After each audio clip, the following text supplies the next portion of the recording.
Control system की online lecture series में आप सभी का स्वागत है। इससे पिछले लेक्चर में हमने सेकंड ऑर्डर सिस्टम की जनरल इक्वेशन को ड्राइव किया था और डैम्पिंग रेशियो और नेचुरल फ्रिक्वेंसी के बारे में बात की थी। तो आज के लेक्चर में हम सेकंड ऑर्डर सिस्टम का टाइम रिस्पॉन्स कैलकुलेट करेंगे, किस तरीके का टाइम रिस्पॉन्स होता है। सो स्टार्ट करते हैं। Time response of second order system. Time response of second order system.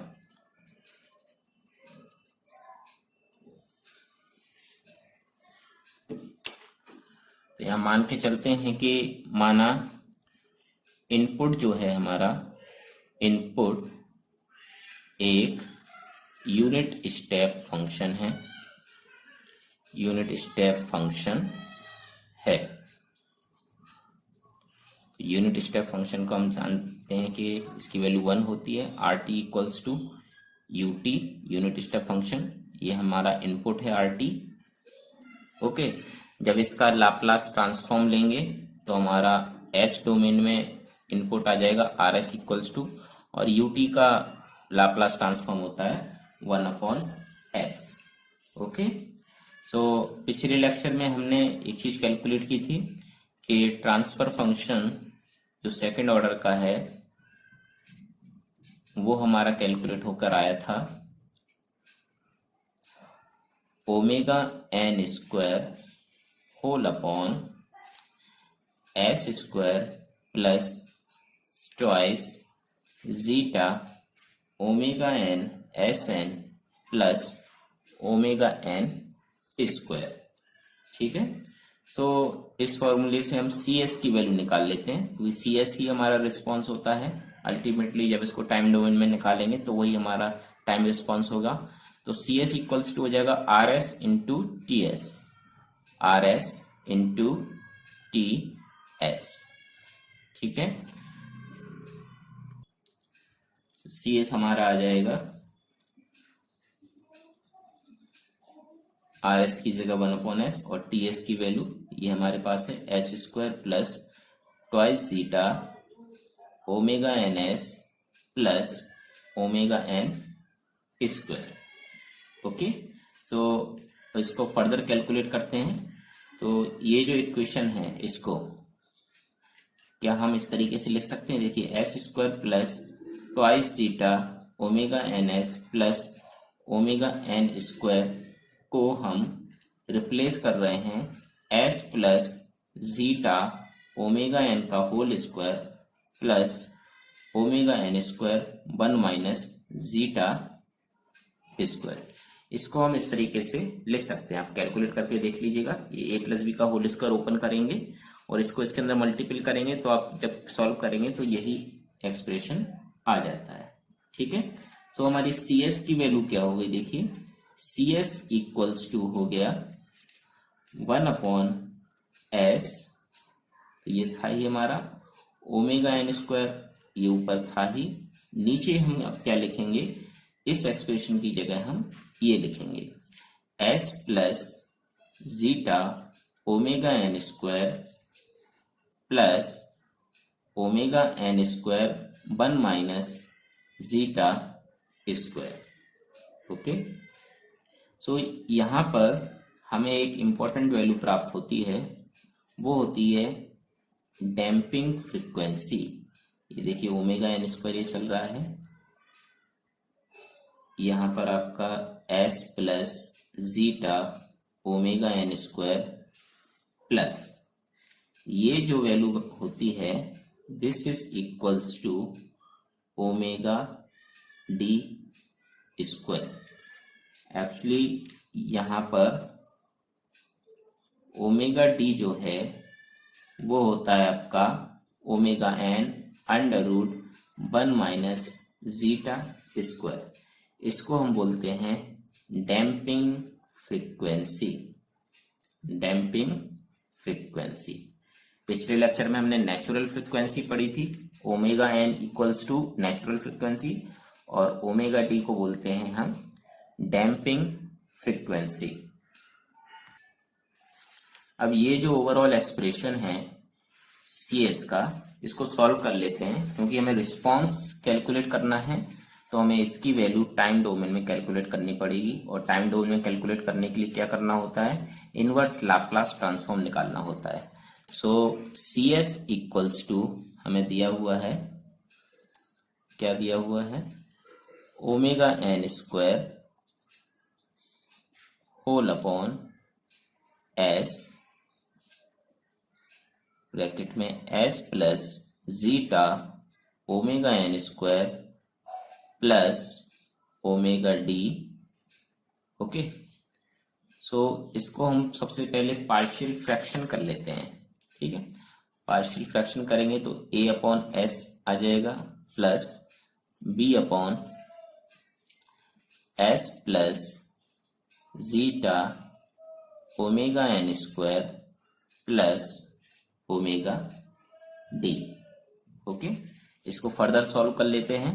सो आ जाएगा omega N equals to A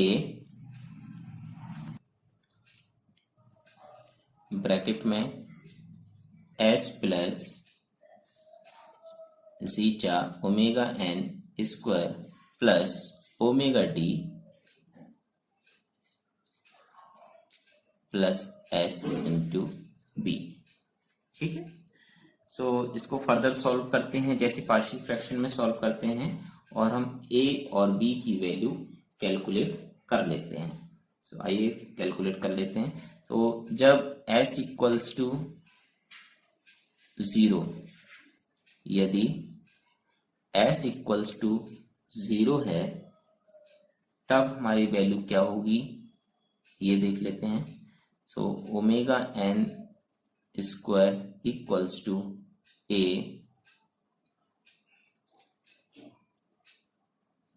S की वैल्यू 0 है ही, omega N square zeta square plus omega D square plus ये तो 0 है ही,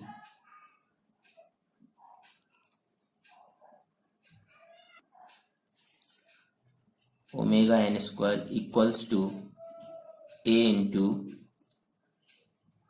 zeta square omega N square plus omega D square को हम क्या लिख सकते हैं, यहां से omega N square minus omega N square zeta square. यहां से ये कट जाएगा और ओमेगा एन इसके नीचे आ जाएगा, तो फाइनली A की वैल्यू जो आ जाएगी वो 1 आ जाएगी। सो A की वैल्यू हमने कैलकुलेट कर ली 1। अब क्या करते हैं, जो A का गुणांक है, अब यदि S equals to zeta omega N square plus omega D square, जो S का मल्टीपल है उसको 0 के बराबर रखते हैं, तो इसको हम फर्दर कैलकुलेट करेंगे तो S की वैल्यू हमारी ये आ जाएगी। ठीक है, अब इस S की वैल्यू को इसको इक्वेशन मान लीजिए, कोई इक्वेशन 1 में रखने पर, ठीक है, S इन इक्वेशन 1, S की वैल्यू को इक्वेशन 1 में रख दीजिए।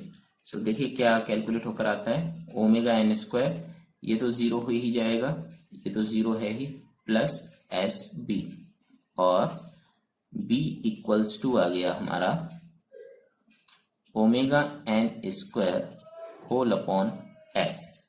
तो ये जो s की वैल्यू है वो कितना कैलकुलेट होके आया था अपना, s की वैल्यू जो है, तो s की वैल्यू यहां पर पुट कर दी। अब नीचे से माइनस कॉमन ले लीजिए, सो ये आ जाएगा omega N square whole upon zeta omega N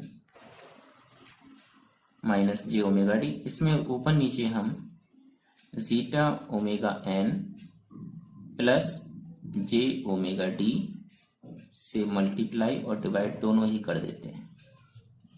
okay, जब ये हम करेंगे तो ऊपर हमारा क्या हो जाएगा, ओमेगा एन स्क्वायर ब्रैकेट में zeta omega N plus J omega D. Okay, अब नीचे हमारा क्या हो गया, ये देखिए A plus B A minus B, तो A square minus B square, तो zeta square omega N square minus J square भी होगा तो जे स्क्वायर क्या हो जाएगा plus omega D square. Okay,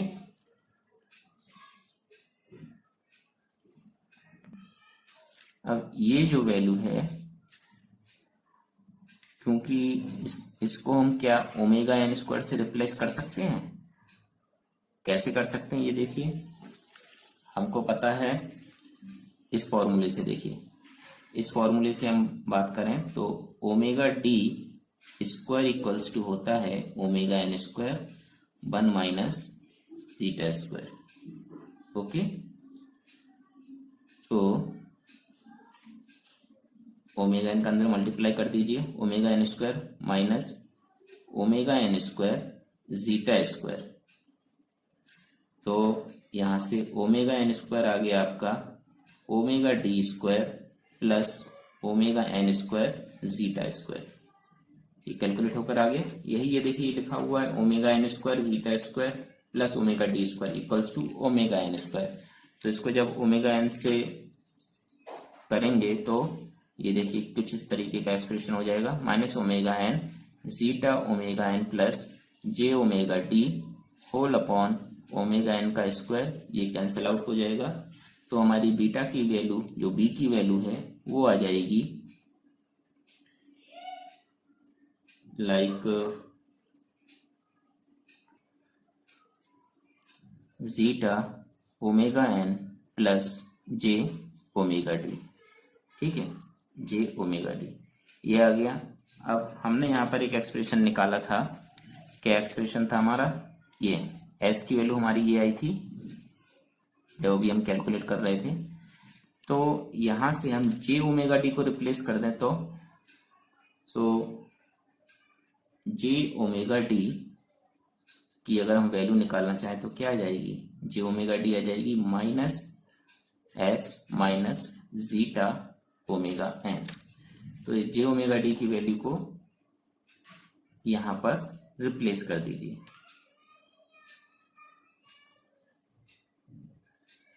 ठीक है, ये माइनस पहले से ही था यहाँ पर, इसको रिप्लेस कर दीजिए। माइनस ये है ही जे ओमेगा एन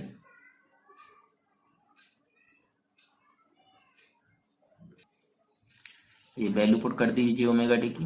जे ओमेगा डी ये माइनस माइनस रहेगा तो J omega D equals to आएगा S plus zeta omega N. यहाँ पर इसको रिप्लेस कर दीजिए plus S plus zeta omega N. Okay, so finally इसको देख लेते हैं। माइनस का एस प्लस ये जीटा ओमेगा एन ऐड हो जाएगा तो 2 zeta omega N. Finally B की वैल्यू हमारे पास आ गई, बी इक्वल्स टू माइनस का S plus 2 zeta omega N. अब इसको हम फर्दर इक्वेशन में पुट कर देंगे। ये हमारी जो इक्वेशन है सी एस वाली, इस इक्वेशन में पुट करेंगे। तो सी एस की वैल्यू देखिए कैसे निकालते हैं अब। तो सी एस की वैल्यू जब ए और बी की वैल्यू हम पुट कर देते हैं तो इस तरीके से प्राप्त हो जाती है। तो इसको फर्दर और कैलकुलेट कर लेते हैं। Like 1/s minus S plus zeta omega N को 2 बार लिख लेते हैं, 2 जीटा ओमेगा एन है, divided by S plus zeta omega N whole square plus omega T का होल स्क्वायर। ठीक है, तो C S equals to 1/s। ठीक है, ये S plus zeta omega N को एक साथ लिख लिया, S plus zeta omega N का square plus omega D square plus zeta omega N. इस बाकी की इक्वेशन में ओमेगा डी से मल्टीप्लाई ओमेगा डी से डिवाइड कर दीजिए। S plus zeta omega N का स्क्वायर प्लस ओमेगा डी का स्क्वायर, ये हमारा इक्वेशन आ गया। अब इसका इनवर्स लाप्लास ट्रांसफॉर्म लेते हैं। Inverse Laplace transform. काफी इजी है, अगर आपने इनवर्स लाप्लास ट्रांसफॉर्म की प्रैक्टिस करके रखी है तो आप इसको कैलकुलेट कर सकते हैं। इसको मैं डायरेक्टली ही आपको बता दे रहा हूँ, कैलकुलेट नहीं कर रहा हूँ। ये कॉस ओमेगा टी वाला जो फॉर्मूला होता है और उसमें शिफ्टिंग प्रॉपर्टी जो होती है उससे ये हो जाएगा।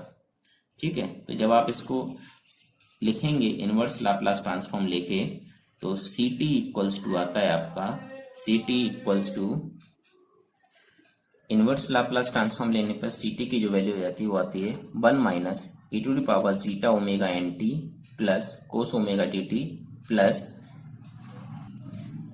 Zeta omega N upon T E to the power minus zeta omega N T sine omega T T. Okay, इस पूरे एक्सप्रेशन में E to the power minus zeta omega N T common ले लीजिए, कॉमन ले लीजिए और इस omega D की जगह omega N under root 1 minus epsilon square रख दीजिए। ओमेगा एन से ओमेगा एन कैंसिल हो जाएगा। अब ये जो पूरा एक्सप्रेशन है इसमें से 1 upon 1 minus under root 1 minus zeta square इसको कॉमन ले लीजिए। ओके, ये जीटा आ गया लाइक और बाकी का एक्सप्रेशन आपका ये बचा। तो यहां पर हम कुछ एजम्पशन लेते हैं, वो देख लीजिए। माना sine phi equals to under root 1 minus zeta square. Okay, जब साइन से कॉस की वैल्यू निकालेंगे तो आपका आ जाएगा कॉस फाई इसी से जीटा, और अगर टेन फाई भी आप कैलकुलेट करते हैं इससे तो टेन फाई आ जाता है sine theta upon cos theta. So under root 1 minus zeta square whole upon zeta.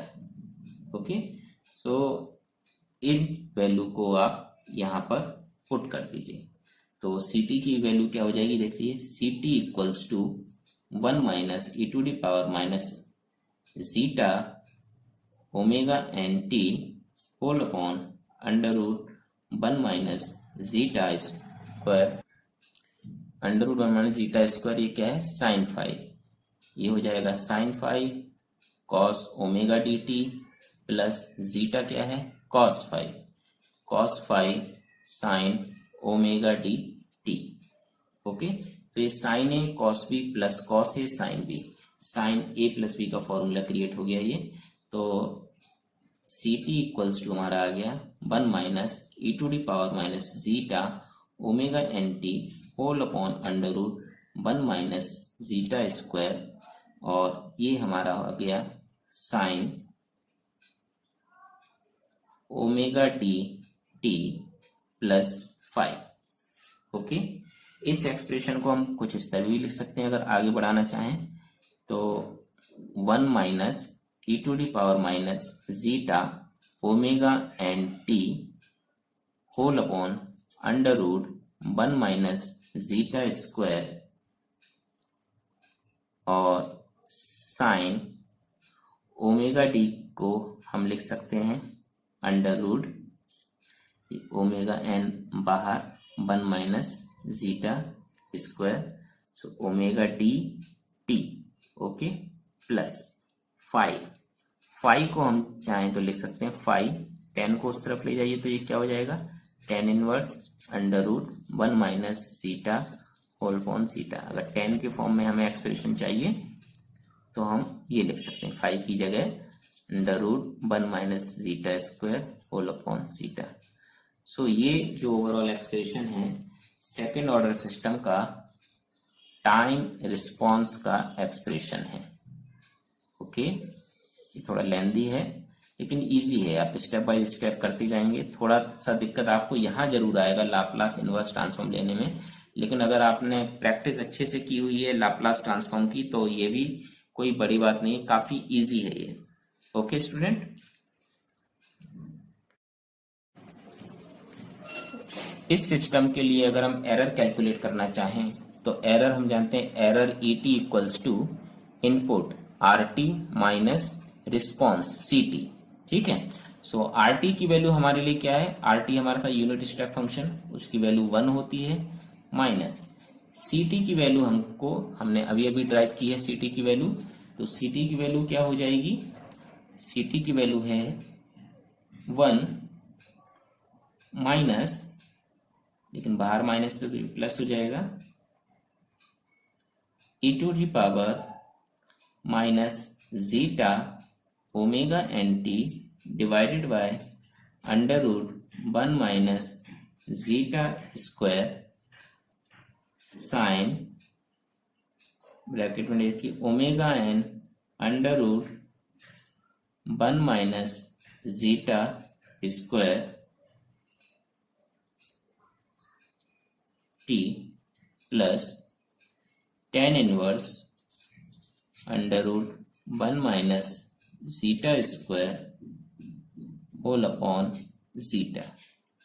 ठीक है, ये माइनस से माइनस कैंसिल, तो आपके पास क्या आ गया finally, e t equals to zeta to power e to the power zeta omega N T whole upon under root 1 minus zeta square sine omega N under root 1 minus zeta square t plus tan inverse under root 1 minus zeta square upon zeta. ठीक है, so हमें calculate करना होता है steady state error. Steady state error, steady state error का मतलब होता है कि जब time t equals to infinity पर पहुंच रहा है तब उस समय एरर कितनी होगी। तो स्टेडी स्टेट एरर को हम रिप्रेजेंट करते हैं ई डबल एस से। तो इसमें हम देखते हैं कि limit t times to infinity, मतलब t की वैल्यू जब इन्फिनिटी होगी तब इस एरर फंक्शन की वैल्यू क्या होगी, तब इस एरर फंक्शन की वैल्यू क्या होगी वो कैलकुलेट करते हैं। तो ये जो एरर फंक्शन हमको दिया हुआ है ऊपर, इसमें t equal to infinity put कर दीजिए। देखिए क्या आता है, जब t equal to infinity put करेंगे देखिए यहाँ पर, तो e to the power minus infinity whole upon under root 1 minus zeta square sine omega N under root 1 minus zeta square, t की वैल्यू क्या आ गई infinity plus tan inverse. Okay, ये वैल्यू पुट कर दी। तो e to the power minus infinity की value होती है 0। ओके, सो जब ये 0 हो जाएगा, ये वाला पार्ट 0 हो जाएगा पूरा, तो इस 0 का मल्टीपल इसमें हो रहा है, तो ये 0 तो ये भी 0, तो ओवरऑल वैल्यू हमारी क्या आ जाती है 0। सो हम इसको इस प्रकार लिखते हैं, steady state error equals to होती है limit t times to infinity e t, और जिसकी वैल्यू आती है 0। तो सेकेंड ऑर्डर सिस्टम के लिए भी जो टाइम रिस्पॉन्स है उसकी steady state value, steady state error की वैल्यू जो है वो 0 आती है। हमने फर्स्ट ऑर्डर सिस्टम में भी देखा था, फर्स्ट ऑर्डर सिस्टम में भी स्टेडी स्टेट एरर की वैल्यू 0 ही आई थी। तो स्टूडेंट आज के लेक्चर में बस इतना ही। अगले लेक्चर में हम सेकेंड ऑर्डर सिस्टम के आगे के टॉपिक्स के बारे में डिस्कस करेंगे। तब तक के लिए थैंक यू, गुड बाय।